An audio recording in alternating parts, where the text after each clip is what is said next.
Assalamualaikum warahmatullahi wabarakatuh. Selamat pagi dan salam sejahtera untuk kita semua. Ya, kita bertemu lagi di dalam mata pelajaran pemrograman dasar tentang algoritma bagian lanjutan yang ketiga atau part 3. Seperti biasa, sebelum mulai kegiatan pembelajaran hari ini, marilah kita berdoa terlebih dahulu. Berdoa dimulai. Berdoa selesai. Pastikan kalian sudah makan atau sarapan terlebih dahulu. Jika belum, pause, makan, dan lanjutkan videonya kembali. Oke, langsung saja kita mulai pelajarannya. Di pertemuan sebelumnya saya memberikan tugas, ya kan? Nah, saya akan membahas tugas di pertemuan sebelumnya.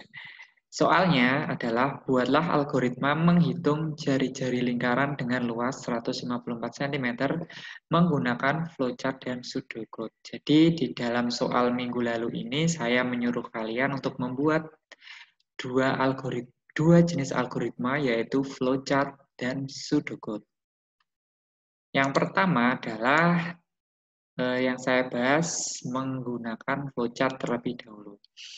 Jika kalian buat flowchart dengan soal di atas ya, yang pertama-tama yaitu yang harus kita lakukan dalam buat flowchart yaitu adalah yang pastinya mulai.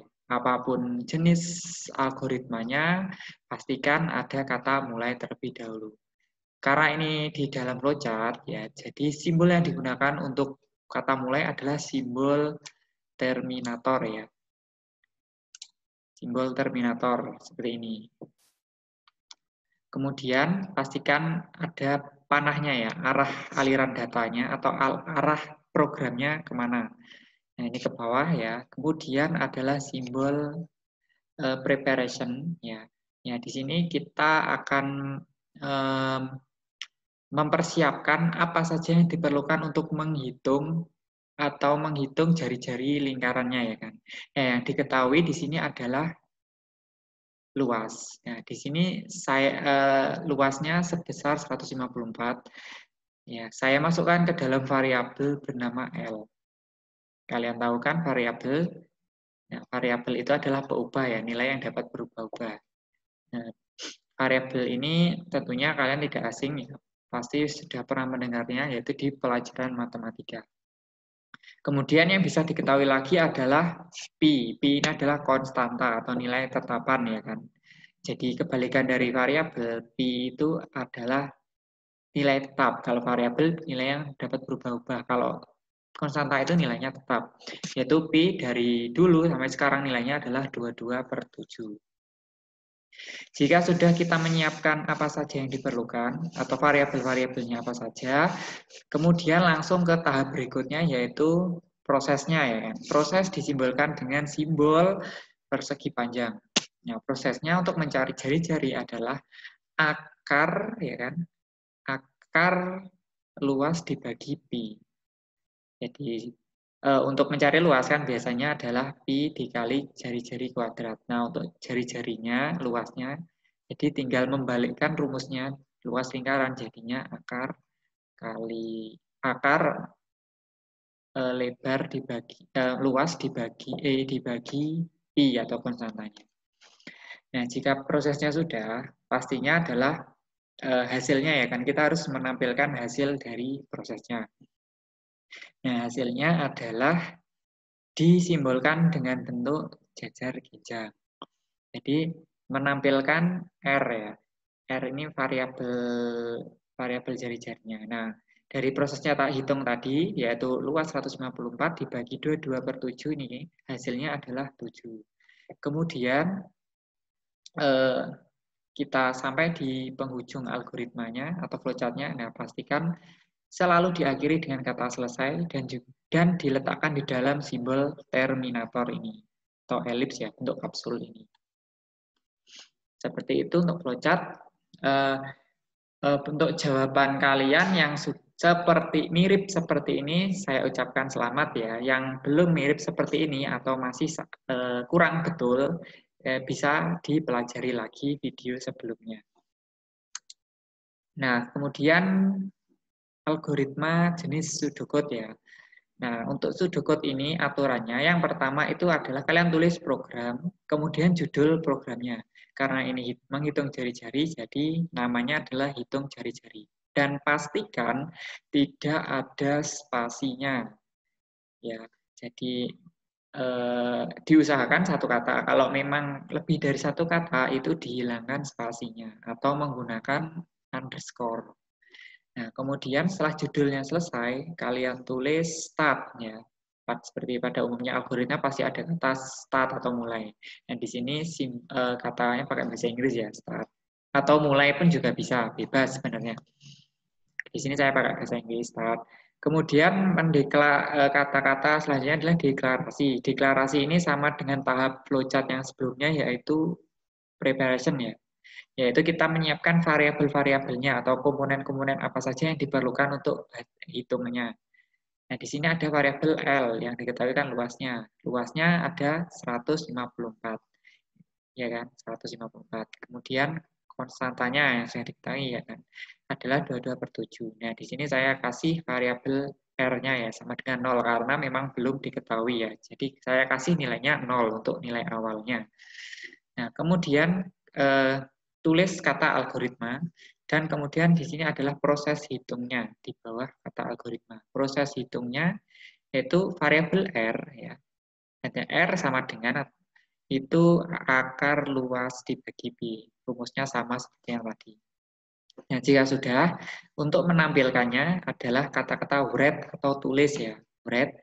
Nah, di sini yang ditampilkan apa ya kan? Hasilnya kan dari hasil hitung itu menghasilkan jari-jari. Jadi yang ditampilkan adalah jari-jarinya, yaitu write R. Dan jangan lupa dikasih selesai atau N. Nah, jika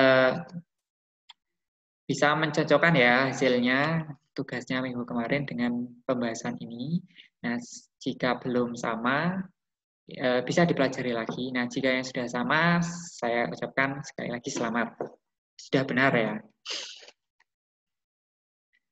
Nah, sekian untuk pembahasannya. Sekarang kita lanjut ke materi lanjutannya. Nah, yang kita pelajari hari ini adalah tentang penerjemah bahasa pemrograman ya. Jadi saat kita membuat program itu pastinya menggunakan bahasa pemrograman ya kan. Nah, bahasa pemrograman itu ada tingkatannya. Nah, dibagi menjadi 3 yaitu bahasa tingkat tinggi, menengah, dan rendah. Nah, apa saja? Nah, bahasa tingkat rendah terlebih dahulu ya yang saya bahas. Nah, bahasa tingkat rendah ini adalah bahasa yang sangat jauh miripnya dengan bahasa manusia ya. Jadi ini bahasanya hanya komputer yang mengetahui. Biasanya adalah simbol 0 dan 1, bahasa biner ya contohnya. 0, 1, 0, 1 itu adalah bahasa tingkat rendah. Jadi sangat jauh kemiripannya dengan bahasa manusia. Bahasa pemrogramannya bahasa tingkat rendah ini sangat jauh dengan bahasa yang kita gunakan. Nah, contoh dari bahasa tingkat rendah ini adalah bahasa assembly ya. Kemudian ada bahasa tingkat menengah. Nah, ini ada di tengah-tengah antara tingkat tinggi dan tingkat rendah. Jadi mulai bahasanya atau struktur bahasanya mulai mendekati ke bahasa manusia ya. Jadi mulai mudah dipahami. Nah, contohnya adalah bahasa pemrograman C. Kemudian bahasa tingkat tinggi. Nah, ini sudah sangat mendekat dengan bahasa manusia ya penggunaan kata-katanya. Nah, sebagai contoh bahasanya ada bahasa basic, Visual Basic, Pascal, Java, dan sebagainya. Dan ngomong-ngomong, untuk pemrograman dasar ini kita akan mempelajari bahasa Java ya. Bukan bahasa Jawa, tapi Java. Nah, kronologis dari pembuatan program itu bagaimana ya sebenarnya. Jadi kita sebagai programmer atau user atau manusia ini kita membuat kode sumber dari program ya. Kode sumber atau source code-nya. Nah, source code ini yang kita buat itu agar bisa dieksekusi oleh CPU. CPU itu adalah Central Processing Unit atau intinya komputer, otaknya komputer ya. Jadi kode sumber yang kita buat agar bisa dieksekusi atau dijalankan oleh CPU itu harus convert atau diubah ke dalam bahasa mesin terlebih dahulu. Ya, yang bisa dilihat ini ilustrasinya, jadi kode sumber yang kita buat itu harus di-convert dengan konvertor ya ke dalam bahasa mesin. Nah, konvertornya itu adalah berupa perangkat lunak juga atau program juga.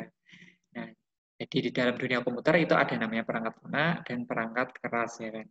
Nah, perangkat keras itu yang tampak, misal monitor, keyboard, itu kok hardware namanya atau perangkat yang tampak. Yang tidak tampak itu ya contohnya misalnya ya Windows, Microsoft Word, Microsoft Excel, dan mungkin Photoshop, Corel Draw. Nah, kalau di handphone mungkin ya WhatsApp, itu contoh perangkat lunak ya yang digunakan sehari-hari oleh kalian. Nah, proses konversi kode sumber itu, kode yang kita buat itu ke dalam bahasa mesin itu perlu konverter ya kan. Nah, konverter itu ada dua, yaitu compiler sama interpreter. Apa sih compiler? Nah, compiler itu suatu program yang menerjemahkan bahasa program atau kode sumber yang kita buat ke dalam bahasa mesin secara keseluruhan. Secara keseluruhan ya.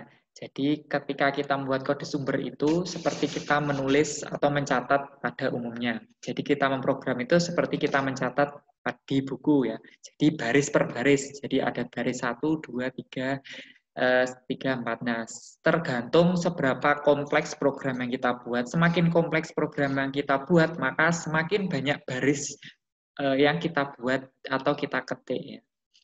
Jadi bahasa pemrograman yang kita tulis itu akan semakin banyak jika program yang kita buat semakin kompleks. Jadi compiler ini menerjemahkan semuanya, jadi dari mulai baris pertama hingga baris terakhir.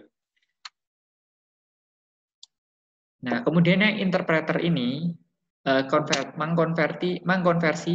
mengeksekusi setiap baris dari program secara keseluruhan. Jadi ini di convert keseluruhan, tapi dari baris per baris ya, nggak langsung keseluruhan, tapi di satu baris selesai, satu baris selesai. Nah, kalau compiler tadi itu kan semua baris langsung. Nah, keuntungan dari interpreternya adalah dalam eksekusi yang bisa dilakukan dengan segera. Ya. Jadi proses eksekusi atau menjalankan programnya bisa dilakukan dengan segera. Karena apa? Dilakukan baris per baris. Jadi kita misal mau ngetes berapa baris dulu ya. Itu pakai interpreter ini lebih mudah karena dapat dilakukan dengan segera. Jadi per baris dijalankan gitu. Kalau compiler itu keseluruhan, yes, maka membutuhkan proses yang kita lihat perbedaannya langsung aja ya. Nah ini perbedaannya compiler dan interpreter ini. Nah ini menerjemahkan secara keseluruhan. Nah, ini menerjemahkan instruksi ini secara baris per baris ya ini. Maaf ini kurang, jadi baris per baris. Saya benarkan dulu.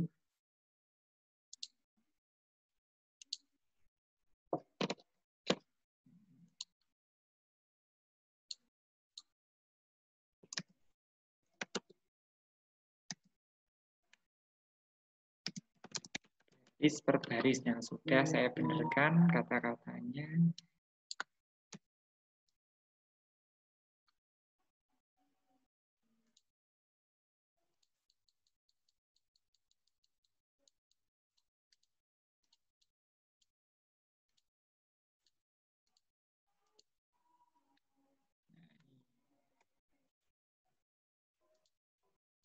Maaf ya, ini saya share lagi.